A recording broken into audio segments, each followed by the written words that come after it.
அருள்மிகு ஸ்ரீ காமாட்சி அம்மன் திருக்கோயிலில் 17ஆம் ஆண்டு குருப்பெயர்ச்சி விழா வருகின்ற மே மாதம் 26/5/2026 அன்று காலை 6 மணி அளவில் கணபதி ஹோமம் உடன் விழா தொடங்க உள்ளது.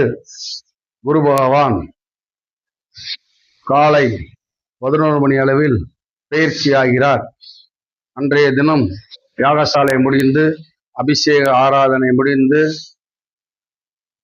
11 மணி அளவில் மகா தீபாராதனை நடைபெற்று பக்த கோடிகளுக்கு குரு பகவானின் பிரசாதம் வழங்க உள்ளோம்.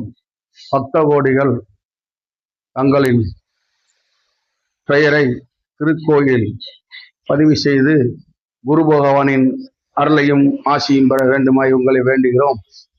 தங்களின் பெயர் அர்ச்சனைக்கு ரூபாய் 201 நிர்ணயிக்கப்பட்டுள்ளது. அபிஷேக ஆராதனை மற்றும் தங்களின் பெயரில் அர்ச்சனை செய்து பிரசாதம் குருபவன் பிரசாதம் வழங்க உள்ளோம். பக்த கோடிகள் தங்களின் பெயர் குடும்பத்தின் பெயரை கொடுத்து எல்லாம் அல்ல ஸ்ரீ தட்சிணாமூர்த்தி குரு பகவானின் அருளையும் ஆசியும் பெற வேண்டுமாய் உங்களை விரும்பி கேட்டுக்கொள்கிறோம். குரு பகவான் ஒவ்வொரு ராசியிலும் ஒரு வருடம் பயிற்சியில் இருப்பார்.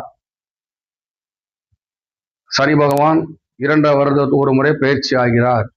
ராகு கேது 1.5 வருடத்துக்கு ஒரு முறை பயிற்சி ஆகிறார். குரு பார்க்க கோடி புண்ணியம் என்று போல பெரியோர்கள் வாக்கு இணங்க இந்த குரு பயிற்சி விழா சீரும் சிறப்புமாக நடைபெற உள்ளது. மற்றும் ஸ்ரீ காமாட்சி அம்மன் திருக்கோயிலில் 3ஆம் கும்பாபிஷேகமானது 2/7/2025 பாலாலயத்துடன் கோபுர பாலாலயத்துடன் திருப்பணி தொடங்கியது. அதனைத் தொடர்ந்து பூதகணங்கள் மற்றும் கிழக்கு முகத்தில் காமாட்சி அம்மன் பத்மாசனத்திலும் தெற்கு பார்த்து எல்லாமல்ல இறைவன் சொக்கநாத பெருமான் மீனாட்சியுடன் ரிஷப வாகனத்தில் தெற்கு நோக்கி அமர்ந்துள்ளார். அந்த சிற்ப வேலை நடைபெற்று எப்போது சிற்பங்களுக்கு வர்ணம் தீற்றும் நிகழ்ச்சி நடைபெற்றிருக்கிறது. வர்ணம் தீற்றும் நிகழ்ச்சி நடந்து கொண்டிருக்கிறது. பக்த கோடிகள் தங்களால் முடிந்த அளவு நன்கொடையை கொடுத்து ஸ்ரீ காமாட்சி அம்மனின் அருளையும் ஆசியும் பெற வேண்டுமாய் உங்களை விரும்பி கேட்டுக்கொள்கிறோம்.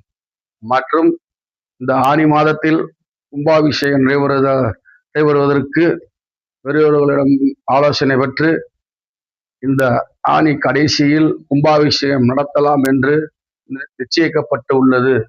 அதாவது ஜூன் மாதம் 28, 29 ஞாயிறு திங்கள் என்று நிர்ணயிக்கப்பட்டுள்ளது. இதற்கு பொதுமக்களாகிய தாங்கள் ஒத்துழைப்பு நல்குமாறு உங்களை வேண்டி விரும்பி கேட்டுக்கொள்கிறோம். கோயில் இல்லாத ஊரில் குடியிருக்க வேண்டாம் என்று பெரியோர் வாக்கை இணங்க நமது எல்லையில் ஸ்ரீ காமாட்சி அம்மன் 2005 முதல் சுயம்புவாக தோன்றி, அதாவது மூங்கிலினை காமாட்சி என்ற பெயரோடு 2025 முதல் சுயம்புவாக தோன்றி 2020 அம்மன் விக்கிரகம் வைத்து பத்மாசனத்தில் காமாட்சி அம்மன் காஞ்சிபுரத்தில் இருக்கிற மாதிரியே இங்க இருக்காங்க. அதனைத் தொடர்ந்து 13/9/2007 முதல் கும்பாபிஷேகமும், அதனைத் தொடர்ந்து மகா மண்டபம் மற்றும் கோபுரம் அமைத்து 9/2/2014 ரோகிணி நட்சத்திரத்திலும் 2 கும்பாபிஷேகங்கள் சீரும் சிறப்புமாக நடைபெற்றன. அதனைத் தொடர்ந்து 12 ஆண்டுகளுக்கு ஒரு முறை கும்பாபிஷேகம் நடைபெறணும் என்று பெரியோர்கள் வாக்கை இணங்க அஷ்டபந்தன மகா கும்பாபிஷேகம் 2026 ஜூன் மாத கடைசியில் நடைபெற உள்ளது. பக்த கோடிகள் அனைவரும் தங்கள் நல்ல ஒத்துழைப்பை கொடுத்து தங்களால் முடிந்த பண உதவி பொது கொடுத்து எல்லாம் அல்ல ஸ்ரீ காமாட்சி அம்மனின் அருளையும் ஆசியும் பெற வேண்டுமாய் உங்களை வேண்டி விரும்பி கேட்டுக்கொள்கிறோம். நன்றி, வணக்கம்.